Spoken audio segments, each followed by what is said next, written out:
Abraham, prends ton fils Isaac, va dans le pays de Moria, sur une montagne que je te ferai voir, et offre-le en holocauste.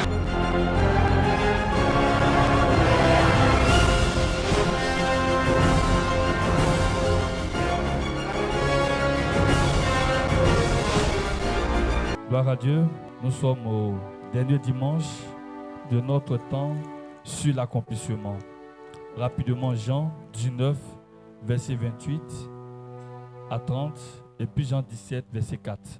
Après cela, Jésus qui savait que tout était déjà consommé, dit afin que l'écriture fût accomplie,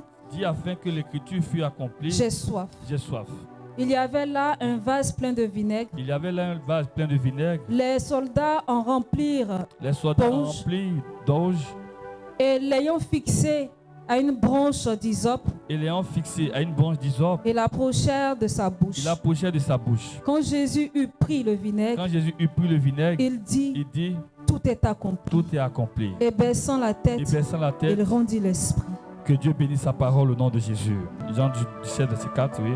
Je t'ai glorifié sur la terre. Sur la terre, dit Jésus. J'ai achevé l'œuvre que tu m'as donné de faire. Amen.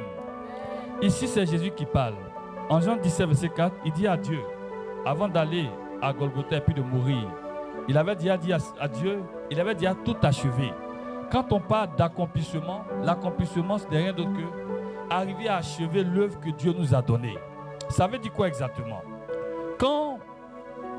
Avant de venir dans le monde, Dieu prend le soin de faire quoi? De te créer, de te concevoir en vue d'une mission, d'une œuvre. Et cette œuvre-là, toi tu viens pour l'accomplir sur la terre. Et Jésus dit, Père, j'ai accompli tout ce que tu m'as demandé de faire, j'ai achevé l'œuvre. Donc, lorsque tu arrives à achever l'œuvre, on dit que tu rentres dans l'accomplissement. Autrement dit, pour que tu puisses rentrer dans l'accomplissement de Dieu, il faut d'abord, dans un premier temps, arriver à savoir que tu es appelé à une œuvre. Toi-même, tu ne sais même pas. Quand venant dans le monde, peut-être étant bébé, tu ne savais pas, mais Dieu t'a appelé à quelque chose, il t'a créé pour quelque chose. Et quand tu commences à grandir, tu dois commencer à ressentir en toi ce que Dieu veut de toi. C'est pour cela que, qu'est-ce que Dieu fait? À un moment donné de ta vie, Dieu fait ce qu'on appelle l'appel. L'appel, c'est quoi? C'est Dieu qui vient et puis dit, j'ai besoin de toi parce qu'il y a une œuvre pour toi. Quand on parle d'œuvre, ce n'est pas forcément venir attraper un micro. Même tu peux être appelé à travailler quelque part. Ce que tu es en train de faire, c'est Dieu qui t'appelle à le faire. Le monde tel qu'il est, on dit c'est Dieu qui a tout créé, n'est-ce pas? Mais le monde là, Dieu n'a pas fini la création. C'est pourquoi Dieu a mis l'homme au centre de sa création pour que l'homme parachève l'œuvre de sa création. Et le travail que nous faisons chaque jour, on voit, ils ont conçu ici, ils ont fait ceci. On dit tout ça là, ça appartient à Dieu, c'est pour Dieu. Oui, mais parce que c'est Dieu qui veut qu'on le fasse. Donc le fait que toi tu sois dans le monde et puis tu ne saches pas quoi faire, tu sois en train de tourner et puis tu as l'impression que ça ne marche pas, ça veut dire que tu es en train de sortir du plan de Dieu. Donc qu'est-ce que Dieu fait? À un moment donné, il t'appelle pour te dire, j'ai besoin de toi. C'est ce qu'on appelle l'appel à quoi? À la conversion. Et quand tu te convertis, Dieu fait quoi? Il prend son esprit, il met son esprit en toi pour que son esprit maintenant fasse quoi? Te guide. Parce que tu ne peux pas accomplir réellement ce à quoi tu es appelé par Dieu si Dieu lui-même, il ne met pas son esprit, il ne met pas sa force en toi. Beaucoup de personnes font beaucoup de choses, mais ce qu'elles font, ça ne vient pas de Dieu. Beaucoup de personnes, on les voit en train de faire plusieurs affaires, mais elles ne sont pas heureuses parce que leur corps n'est pas appelé à ça. Leur âme ne reconnaît pas cela. Donc parfois elles sont là et puis elles n'ont pas la paix. Donc d'autres ont tout, mais finalement on a l'impression qu'il leur manque toujours quelque chose, ce qu'on appelle l'essentiel. D'autres par contre n'ont pratiquement rien, Mais le peu qu'ils sont en train de faire, ils sont tellement contents et ils n'ont même pas envie qu'on leur arrête cela parce que c'est à ça qu'elles ont été appelées. Je veux dire à quelqu'un, l'accomplissement, c'est Dieu qui te dit, voilà où on va. Et parce que tu le suis, il te donne les moyens, il te donne la force et il te permet de faire quoi? De rentrer dans cet accomplissement. Quelqu'un m'a compris? Maintenant, pendant que Dieu il a son plan pour toi, il y a une autre personne, un autre qu'on appelle le diable. Lui aussi, il a son plan pour toi. Dieu a un plan de paix, un plan de bonheur, un plan de salut. Le diable aussi, il a un plan de quoi? Un plan de malheur. Un plan de quoi? De destruction. Un plan où tu vas aller faire son œuvre et sa volonté. Donc chacun a son plan. Et c'est toi qui dois choisir. Dieu ne va pas choisir pour toi. Dieu ne va pas t'aider. Il ne va pas te forcer à choisir. Si Dieu te force à faire quoi que ce soit, ce n'est plus Dieu, il devient un dictateur. C'est pour cela, ceux qui obligent les gens à faire quelque chose, ça ne vient en général pas de Dieu. On me suit? Pourquoi? Parce que Dieu t'a créé libre. Il respecte avant tout quoi? Ta liberté. Donc, tout ce que Dieu peut faire, il peut dire, je mets devant toi le bonheur et le malheur. Et lui, il peut t'orienter pour dire, je veux que tu choisisses ceci. Si tu aimes Dieu, si tu fais confiance en Dieu, tu fais quoi? Où il t'oriente, c'est là-bas que tu t'en vas. Mais le diable aussi a fait quoi? Il va te montrer plusieurs tableaux. Il va montrer, tu vois, telle personne a réussi, c'est à cause de moi. Tu vois, telle personne qui est positionnée là-bas, c'est à cause de moi. Au lieu pour Dieu là, tu n'as pas remarqué que ça dure, ça prend tout le temps. Pour moi là, c'est du chap-chap. Donc, suis-moi et tu verras. Et finalement, qu'est-ce qu'il fait? C'est comme ça, le diable fait quoi? Il embobine beaucoup de personnes. Amen. Donc, il y a le diable. Il y a aussi nous-mêmes, notre volonté. Tu peux sentir que c'est vrai, je dois faire ceci. Moi, mais je sais que ça là, c'est bien. Mais tu n'as pas cette volonté, c'est-à-dire, voilà, je n'ai pas envie. Voilà, je ne sens pas. En fait, la volonté te manque. Parce que on peut mettre sur ta route ce qu'on appelle des lourdeurs. On peut mettre sur ta route beaucoup de choses qui peuvent être là pour faire quoi?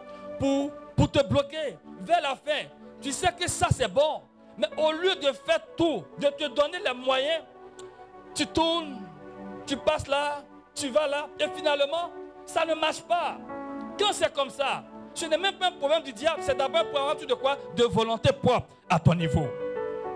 Il y a aussi ce qu'on appelle l'ignorance. L'ignorance, c'est quoi? Dieu dit, mon peuple périt faute de quoi? Faute de connaissance. On ne prend pas le soin de nous former, d'être informés. On ne prend pas le soin. Dieu a mis, vous, au départ, c'est aujourd'hui, les gens n'utilisent plus de manuel pour les portables. Sinon avant, les premiers portables qui étaient venus, les gens, on passait la nuit à s'asseoir et puis on faisait quoi? On faisait la notice et puis on cherchait à savoir ça sert à quoi, ça sert à quoi. Dieu qui a créé l'homme, il a mis une notice pour accompagner l'homme. La notice c'est quoi? C'est la Bible. Ce qui te concerne, qui concerne ta vie, ce qui ne marche pas en toi, si tu prends le soin de te documenter auprès de la notice que Dieu a mis, c'est quand on crée quelque chose, on met toujours un document qui accompagne. Comment utiliser le document? Tout ce qui te concerne est dans le document. S'il y a quelque chose qui ne va pas, que tu ne comprends pas, réfère-toi au manuel. Mais on ne le fait pas. Au lieu de ça, on court après des personnes qui ne t'ont pas créé, qui ne savent même pas ce qui se passe. Oui, il y a les sciences. Oui, mais la science ne connaît pas tout. La preuve, c'est qu'il y a des maladies que la science ne peut pas guérir. Il y a parfois des comportements de certaines personnes, on n'arrive pas à expliquer. Le gars, il a une vue, d'après les gens, il perd un câble, on ne sait pas lui. Et puis lui seul, il devient fou en fait. Mais est-ce que la science arrive à trouver ce qui ne va pas? On n'arrive pas à trouver. Mais pourquoi? Mais parce que c'est quelque chose qui échappe à leur quoi? À leur façon, qu'on appelle ça, à ce qu'eux-mêmes ont mis en place. Mais Dieu seul, il sait ce qu'il a mis en toi. Dieu seul sait comment il t'a créé. C'est pour cela que quand ça ne va pas, il faut faire quoi? Il faut toujours avoir recours à ton Créateur. Et ton Créateur dit, il a mis un manuel, il faut faire quoi? Il faut lire la Bible. Mais tu ne lis pas la Bible. Amen.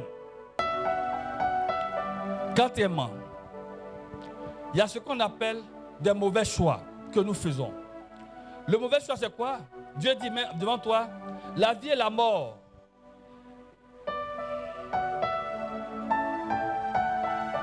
C'est bon, il peut continuer. Taki, il peut continuer. Il a dit ton nom bien. Là, vous avez Camille là-bas.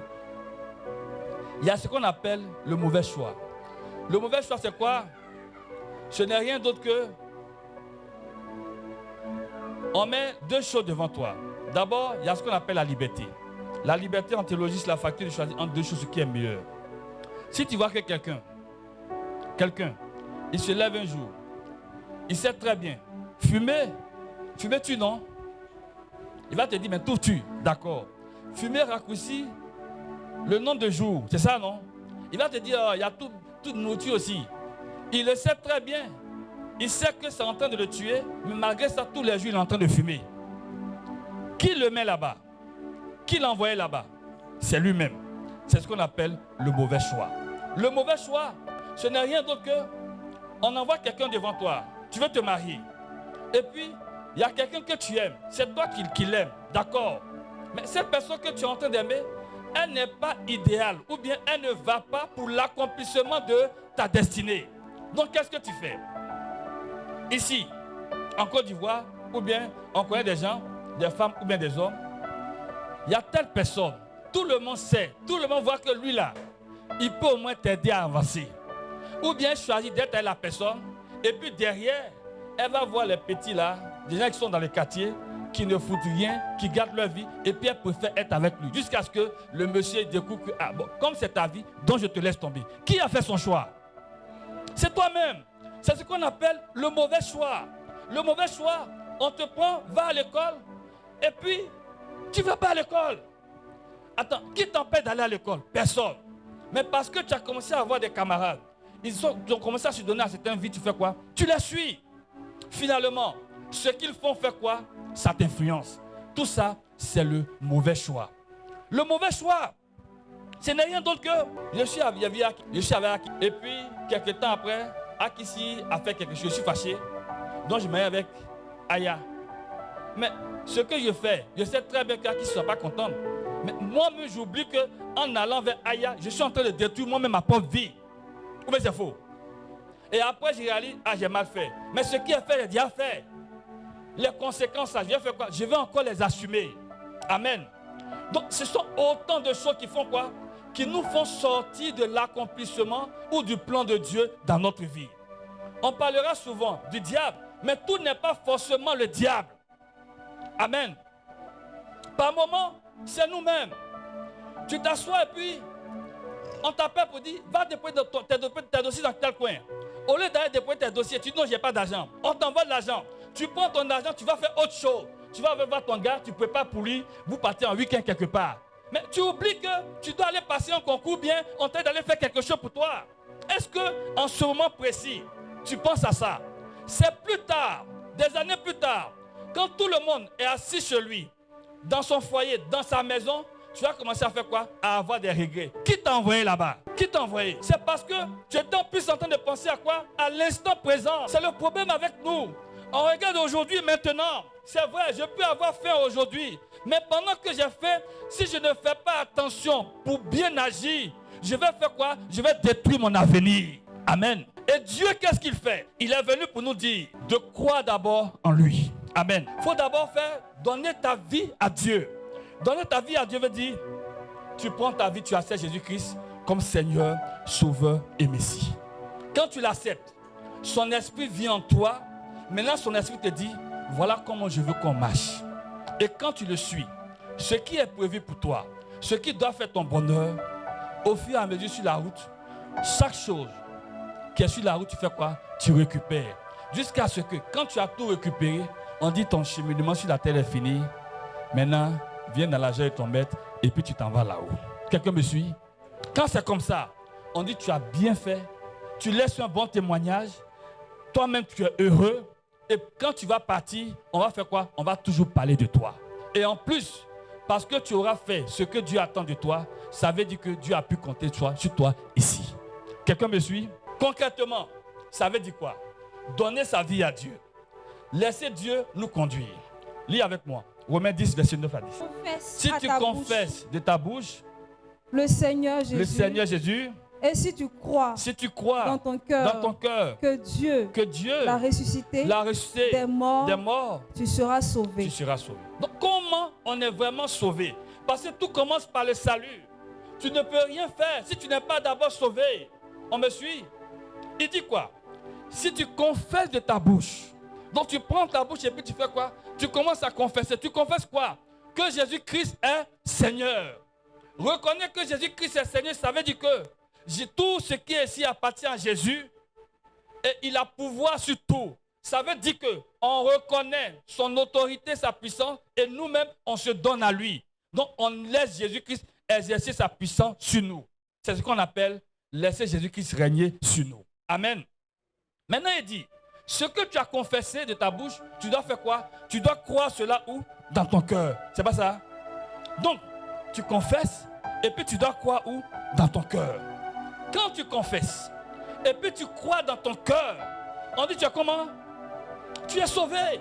Donc ça veut dire maintenant la grâce de Dieu est disponible pour toi et Dieu fait quoi? Dieu te conduit et Dieu t'accompagne. Qui n'a pas compris? Est-ce qu'on a dit d'aller dans tel coin ou bien d'aller voir quelqu'un? Non, on te parle maintenant aujourd'hui de ta bouche. Tu confesses Jésus-Christ est Seigneur.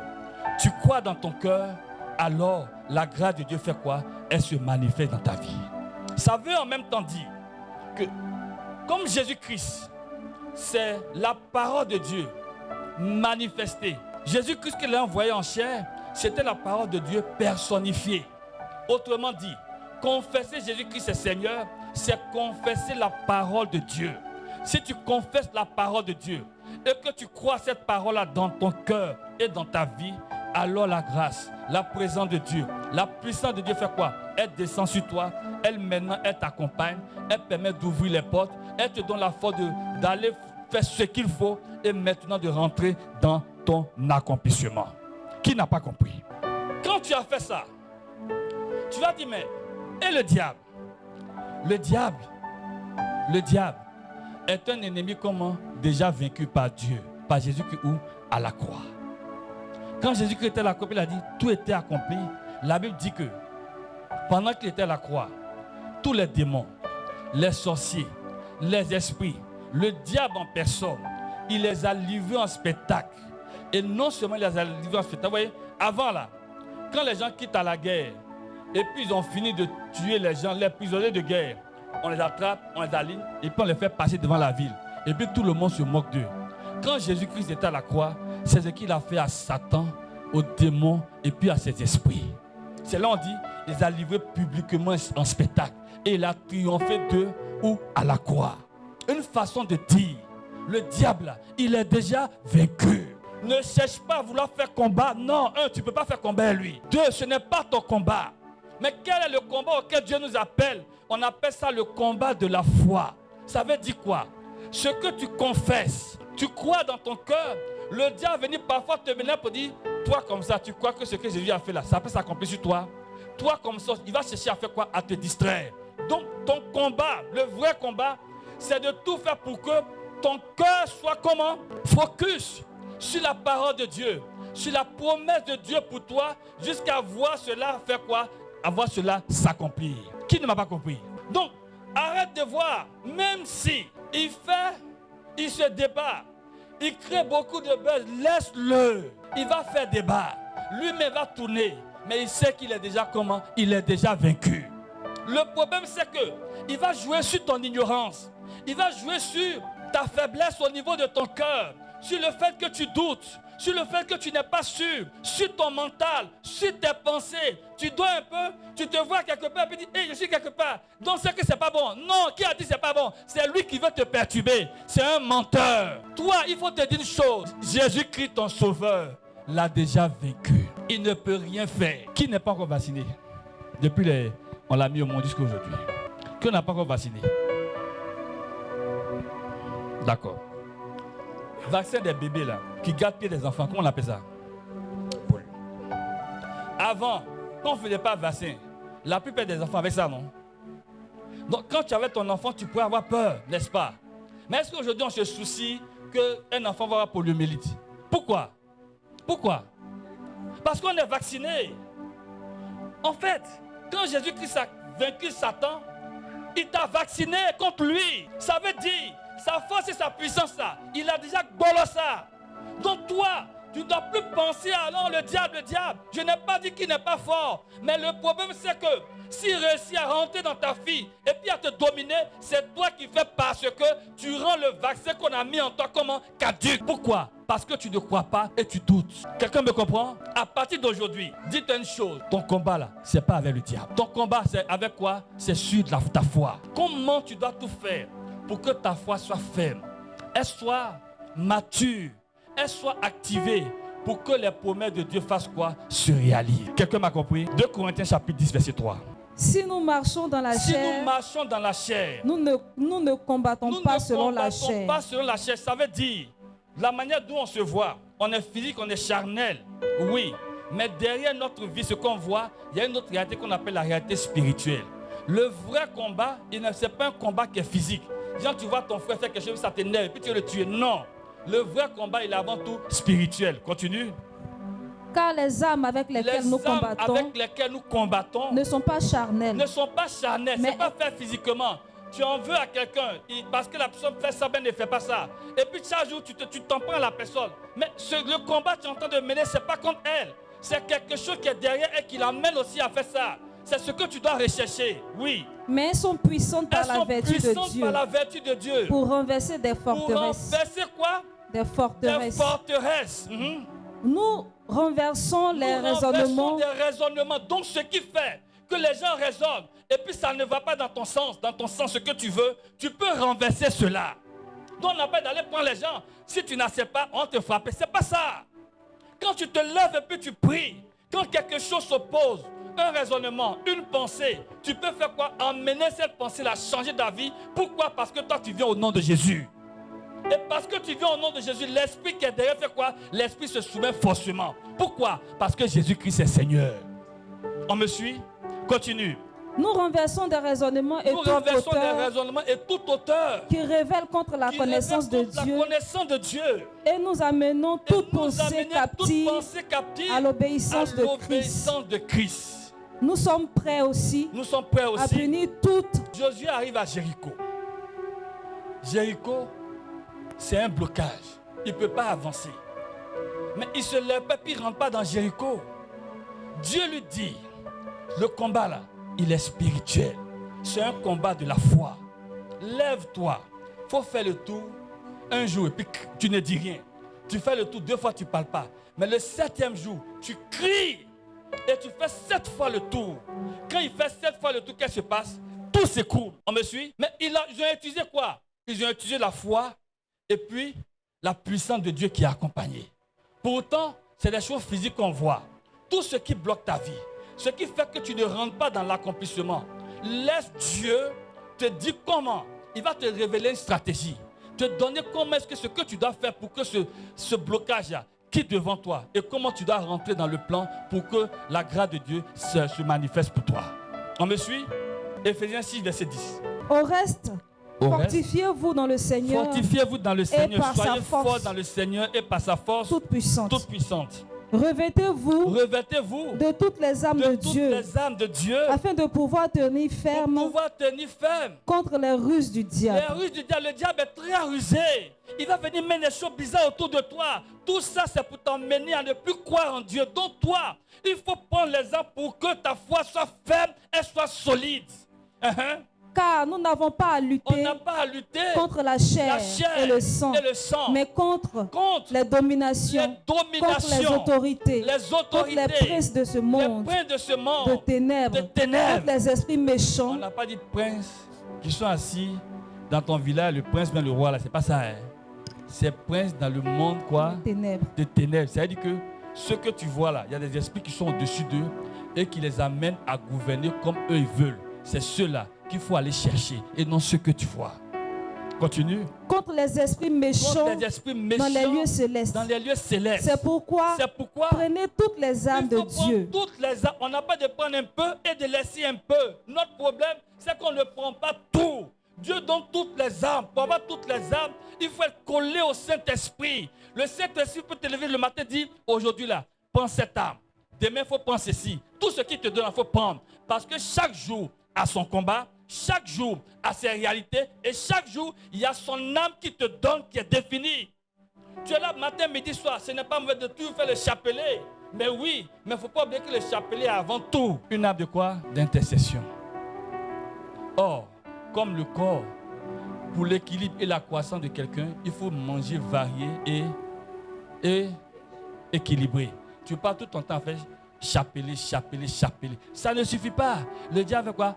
Il va te café. Tu me suis? Quand tu dois aller récupérer quelque chose, il y a des moments où le Saint-Esprit dit fais ceci, fais cela. Par moments, ce n'est pas toujours prière. Par moment, parce que tu peux rencontrer une vieille femme qui vient, j'ai bien des 100 francs. Tu as 100 francs sur toi, tu dis, ah, vous aimez trop demander. Mais c'est 100 francs que tu as donné à la vieille femme. Peut-être que c'est pas que c'est un ange qui est venu pour prendre quelque chose, pour accomplir quelque chose pour toi. Tu n'as pas donné là-bas, là, ça va se fermer. Afin de pouvoir résister dans les mauvais jours. Résister dans les mauvais jours. Et tenir ferme. Il y a les mauvais jours. Il y a des jours tu veux pas. Ça sera mauvais. Prie, ne prie pas. Le jour va être mauvais. Même quand c'est mauvais, toi, l'enfant de Dieu, Dieu a fait quoi? Il va te préserver. Et tenir ferme après avoir tout surmonté. Après avoir tout surmonté. Même quand on surmonte tout, il y a des moments où tu es là, puis tout t'énerve. Tu ne sais pas bien. Tu n'as pas envie de faire quelque chose. Même ça là, il y a son âme pour que ça aille pour toi. Sinon, le diable profite de tout moment faiblesse pour faire quoi? Pour pouvoir t'avoir. Oui. Tenez donc ferme. Tenez donc ferme. Ayez à vos reins la vérité pour ceinture. Revêtez la cuirasse de la justice. Mettez pour chaussure à vos pieds le zèle de donner l'évangile de paix.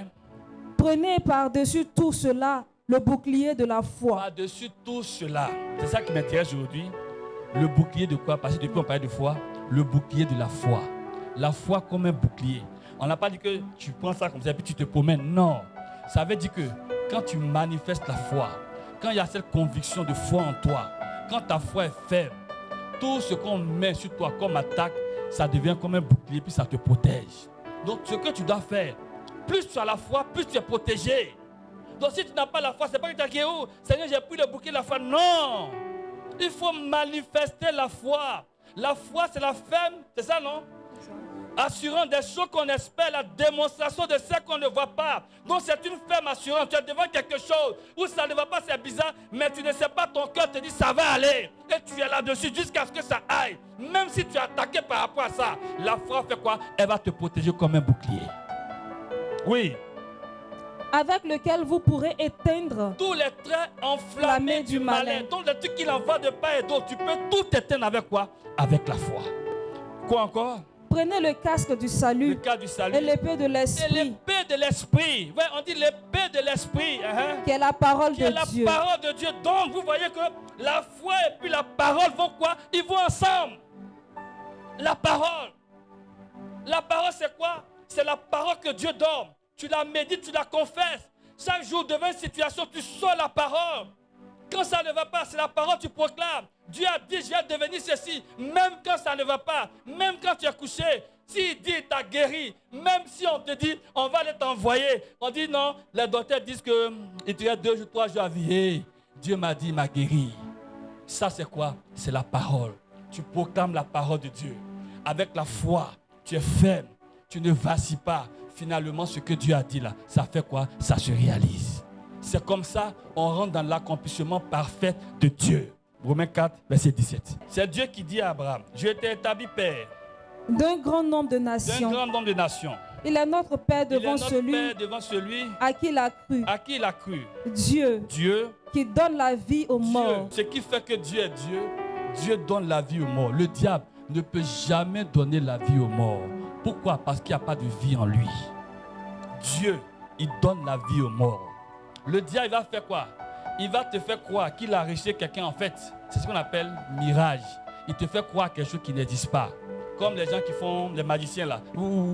Tu lèves, tu dis waouh. Et en fait, il t'épate, il t'ébahit, mais en fait, il n'y a rien derrière. Le diable ne peut pas donner la vie à quelqu'un. On me suit? C'est Dieu seul qui donne la vie. Continue. Et qui appelle les choses qui ne sont point. Il appelle les choses qui ne sont point. Comme si elles étaient. Comme si elles étaient. Toi aujourd'hui, Dieu dit tu vas devenir ceci. Tu n'es même pas encore sur le chemin pour devenir. Mais ce qu'il a dit, comme tu ne vois pas, il faut commencer à appeler la chose. En faisant quoi? En la confessant. en la déclarant, en la proclamant. Tu proclames cela. La chose, c'est que tu donnes vie à la chose. Tu emmènes la chose qui n'existe pas, tu l'amènes à exister. N'allons même pas loin. Regardez un peu comment ils font, vos blogueurs. Ils peuvent monter une histoire de toute pièce comme si c'était vrai. Tout le monde va commencer à croire. C'est vrai, c'est faux. Mais si eux, ils sont capables de faire, mais toi aussi, dans ce que Dieu dit, il faut monter scénario dans ta tête comme ça. Et chaque jour, il faut commencer comme eux. Partager, puis tu commences à dire, moi, j'ai fait ceci, il faut faire ça. Sur la parole de Dieu, tu vas voir. Elle va commencer chaque jour à faire quoi? À se réaliser. Elle va commencer à débloquer des situations. Les gens même qui sont au loin vont commencer à t'appeler. Pourquoi? Parce que la parole, c'est la vie. Parce que la parole est capable de faire quoi? D'amener à l'existence ce qui n'est pas.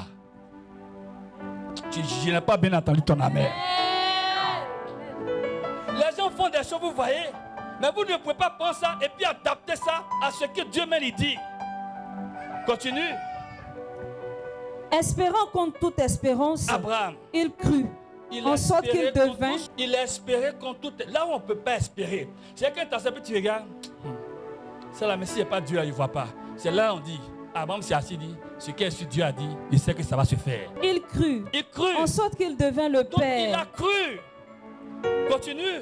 En sorte qu'il devint le père d'un nombre de nations. Donc c'est à cause ça il est devenu grand. Et tout le monde le connaît aujourd'hui. Selon ce qui lui avait été dit. Telle sera ta postérité. Telle sera que tu vas avoir beaucoup d'enfants. Et sans faiblir dans la foi. Il n'a pas faibli, c'est ça notre souci. C'est ce que le diable vient faire. Tu ne dois pas faiblir dans la foi. C'est-à-dire que tu es là dit, la chose, dernière fois, le berger, est-ce que c'est sûr? Depuis là, on dit, j'ai avoir femme en deuil, commence à dire, mon opposé, hein. Moi, mon deuil, garçon ne m'appelle plus, hein. Moi, mon affaire là, mais on dirait que, en deuil, le berger n'a pas bien vu au-dessus là. Et puis tu commences à faire quoi? Il n'est plus sûr. Tu commences à douter. On dit, il n'a même pas faibli. Continue. Il ne considéra point que son corps était déjà usé. Plus son corps est vieux. Il a près de combien d'années? 100 ans. Il a près de 100 ans. Un homme de 100 ans entre nous, c'est quel bon lait qui peut sortir et produire des bons spermatozoïdes? Dites-moi un peu. Mais Abraham n'a pas regardé ça. Il n'a pas regardé genre, on dit il marche plus bien. Non, il n'a même pas regardé ses reins pour dire il va aller chercher Viagra. Mais non, c'est Dieu qui a dit. Si ça vient de Dieu, ça va se réaliser. Le comment, le pourquoi, le quand, ce n'est pas mon affaire. Dieu a parlé, je suis là, je regarde la parole de Dieu. Continue. Et que Sarah n'était plus en état d'avoir d'enfant. Sarah elle-même, imagine quelqu'un, tu touches et puis tout est sec. Bien ça c'est cassé. C'est quelle bonne chose on peut faire? Il faut me dire. Sarah est près de 75 ans. Imagine nos vieilles, vous les voyez, puis un matin tout doucement, devant tomber. C'est comme ça, Sarah, l'âge de Sarah. Continue. Il ne douta point par incrédulité. C'est que le doute n'est même pas venu. Quand il y a un peu de doute, vers la fin, tu commences à devenir incrédule pour dire, lui a fait Dieu là, c'est pas vrai, c'est du pipeau. Et on voit les gens, en disant, ils sont allés, ils étaient pasteurs, puis vers la fin, Dieu là, c'est un menteur, Dieu même ne dit pas. Ils sont revenus, c'est ça. C'est ça, on dit incrédulité. C'est-à-dire qu'ils ne sont pas allés au bout de l'espérance. Oui. Mais il fut fortifié par la foi. Fortifié par la foi. Donnant gloire à Dieu. Il a donné gloire à Dieu. Qu'est-ce qu'il faisait? Quand il voit Sarah, il sait que Sarah est devenue coronie. Et puis il dit, Sarah, oh, tu deviens de plus en plus belle. Tu rajeunis. C'est sa parole qui faisait quoi? Qui emmenait le changement dans le cœur et dans les entrailles de Sarah. Il ne regardait pas pour dire, ça là, ça ne peut pas se faire. Donc, ce que Dieu a dit, il confessait. Il amenait cela à produire les effets autour de lui. C'est pas toi tu vas attendre que Dieu fasse le changement passe par toi et s'opère au travers de toi. Ce que tu crois, ce que tu dis, c'est ce qui se réalise. Aujourd'hui, tout va se réaliser dans ta vie. Aujourd'hui, tout va s'accomplir dans ta vie. Aujourd'hui, tu vas rentrer dans ta destinée. Amen. Et les choses de Dieu vont se réaliser pour toi. Amen. Au nom de Jésus. Oui. Et ayant en pleine conviction, il avait cette conviction que ce qu'il promet, ce que Dieu promet, il peut aussi l'accomplir. Il peut aussi l'accomplir. Il a dit une chose, il a dit, il donnait gloire à Dieu. Nos problèmes, on ne donne pas gloire à Dieu. On dit, Dieu dit, t'as guéri. Et puis chaque matin, on se lève, maladie là, on cherche la maladie. Si tu cherches la maladie, c'est quelle gloire tu peux donner à Dieu? Il faut commencer à regarder. Petit petite amélioration. Même si ce n'est pas beaucoup, ce n'est pas grave. Et puis commence à dire, oh Dieu, je te bénis parce que je suis en train d'aller vers l'accomplissement. Je te bénis parce que tu es en train de me guérir. Je te bénis parce que le chemin de la guérison a commencé. Chaque jour, bénis Dieu, donne gloire à Dieu. Il faut pouvoir glorifier le nom de ton Dieu. Quand tu le glorifies, même dans les petites choses, il emmène de grandes choses pour toi. Oh, que quelqu'un se lève et commence à dire gloire à Dieu. Gloire à Dieu.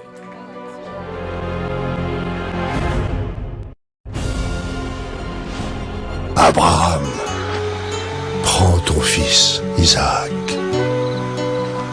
Va dans le pays de Moria, sur une montagne que je te ferai voir, et offre-le en holocauste.